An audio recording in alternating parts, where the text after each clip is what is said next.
वाटते की आज दोन्ही पालख्यांचं दर्शन घेण्याची संधी मला मिळाली।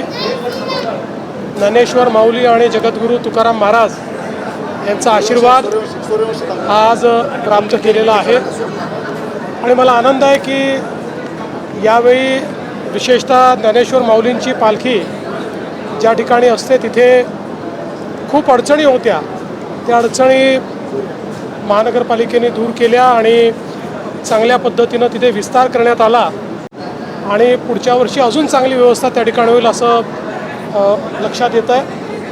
दोन्ही पालख्यांची व्यवस्था अतिशय चांगल्या पद्धतीने चालली आहे आणि वारीला माझ्या शुभेच्छा तर आहेच, पण त्यासोबत सर्व वारकऱ्यांना माझी विनंती आहे की सर्व अतिशय आनंदाने जा, पण सुखरूपपणे जा।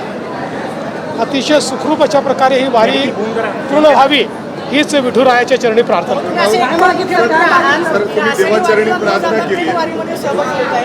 मुख्यमंत्री झाल्यापासून तुम्ही किती व्यस्त असला तरी ज्ञानेश्वर महाराजांच्या दर्शनासाठी येतात, काय अनुभव आहे? मला असं वाटतं की अतिशय सुंदर अनुभूती ही असते आणि आपल्या महाराष्ट्राची ही एक अशी परंपरा आहे की ज्यामुळे एक असीमित अशा प्रकारची ऊर्जा आपल्याला प्राप्त होते आणि म्हणून इथे काही न मागता मिळतं अशा प्रकारची वारी आहे।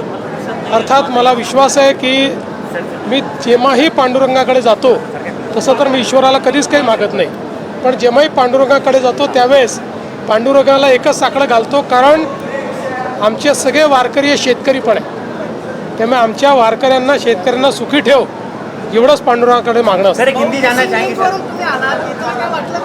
मला अतिशय आनंद झाला का काही अडचण न येता मिसिंग लिंकवरनं मी आलो आहे। मला असं वाटतं तेच सर्वांना उत्तर आहे।